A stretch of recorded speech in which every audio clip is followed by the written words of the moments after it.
नमस्कार। क्या कहें कुछ कहा नहीं जाता, क्या कहें कुछ कहा नहीं जाता, बिना कहे चुप रहा नहीं जाता। हालत कुछ यूं। अभी दिल्ली बॉर्डर पर, वहां सिंधु बॉर्डर पर आंदोलनरत किसानों के आंदोलन स्थल के जस्ट बगल में एक गरीब किसान की विभत्स हत्या कर दी गई। बैरिकेड पे लाश को टांग दिया, हाथ अलग टांग दिया। इतनी भयावह तस्वीर है कि एक बारगी से देखने में रूह कांप जाती है, अंदर तक आदमी हिल जा रहा। और वो कब, जबकि इधर सब कोई बधाई देने में लीन थे, हैप्पी विजयादशमी।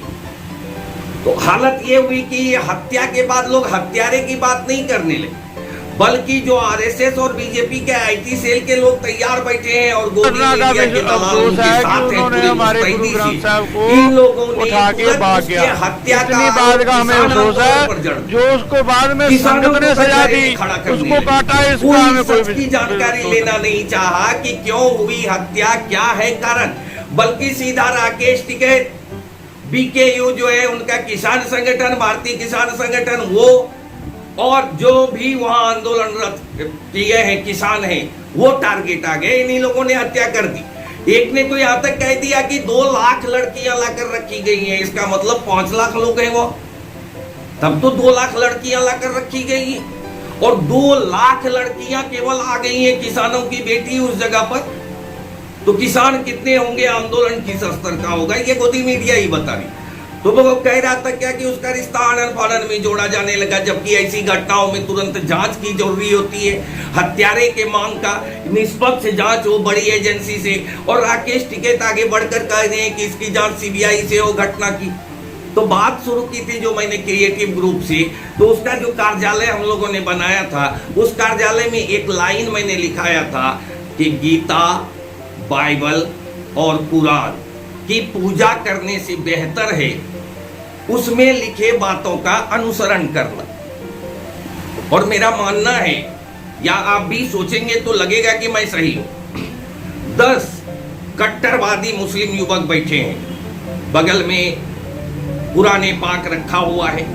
एक हिंदू युवक आता है, उसे नहीं पता कि यह धर्म ग्रंथ है, किताब है रखी हुई, उसका पैर उसमें लग जाए तो कोई समझदार बंदा हो तो उसको बताएगा कि भाई ये कुरान, ये है पाक है, कुरान शरीफ है, हमारा धर्म ग्रंथ है, तुमसे गलती हुई तो वो हो सकता है माफी मांग ले, ये सच में मैं नहीं जानता था, गलती हुई।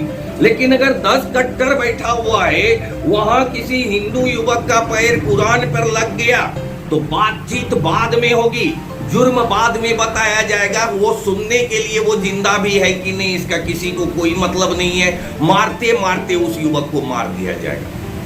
यही चीज अगर 10 कट्टर हिंदू बैठे हुए हैं, एक मुस्लिम युवक आया, गलती से गीता पे पैर लग गई, महाभारत रामायण के ग्रंथ पर पैर लग गया, तो वो कट्टर हिंदू उसको मारते मारते मार डालेंगे। पहले ये भी नहीं जानकारी देंगे कि उसका गुनाह ये है कि उसने गीता के धर्म ग्रंथ को पैर लगा दिया। जबकि मेरा मानना है कि भैया किताब तो किताब है, वो 2 क्लास की हिंदी हो, 10 क्लास की अंग्रेजी हो, साइंस हो, गीता हो, कुरान हो, बाइबल हो, किताब तो सब किताब ही है। किताब के अंदर लिखी हुई बातें किताब को कीमती बनाती है, और उसके अंदर लिखी हुई बातों से तुम्हारा कोई साक्षात्कार ही नहीं हुआ है, तभी तो तुम किताब में पैर लगने पर किसी इंसान को मार डाल रहे हो। अगर तुम्हारा कुरान के अंदर लिखे हुए जो बेशकीमती बहुमूल्य बातें हैं, हमारे पूर्वजों के हजारों लाखों वर्ष के तपस्या का शोध है कुरान, बाइबिल, कुरान, ये हमारे जो ग्रंथ है, यह हजारों वर्षों के तपस्या का परिणाम है। वो ऐसा कोई ग्रंथ में व्यवस्था नहीं दे सकते हैं कि किसी इंसान को मार के तुम अपने ग्रंथ की रक्षा करो। कतई किसी धर्म ग्रंथ में यह व्यवस्था नहीं हो सकता। ये बात उसमें लिखे हुए बात को पढ़ने का समय नहीं है।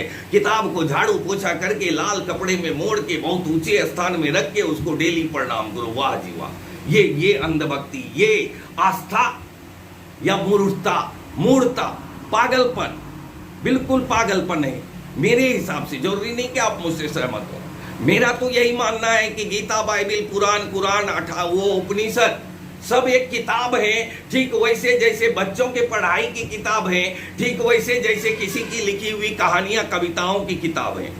किताब तो किताब ही होती है, दम होता है किताब के अंदर लिखे गए चीजों में, उनसे जो संदेश दिया जाता है उस संदेश में, उस संदेश को हम मानने के लिए तैयार नहीं है और किताब के लिए जान ले रहे हैं। इससे घोर विनाश का समय और कुछ नहीं हो सकता कि एक मतांध आबादी पैदा हो गई है जो कुछ भी सुनने, समझने और सोचने को तैयार नहीं है, बस वो फैसला सुनाती है।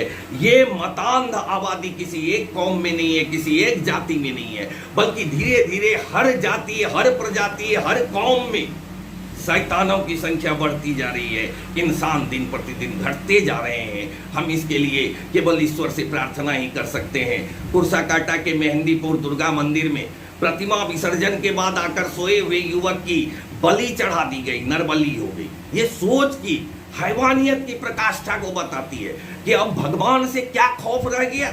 अगर भगवान का डर होता तो क्या मंदिर में जाके बलि चढ़ाता इंसान की? बिल्कुल नहीं। अब हैवानियत जिंदाबाद हो रही है।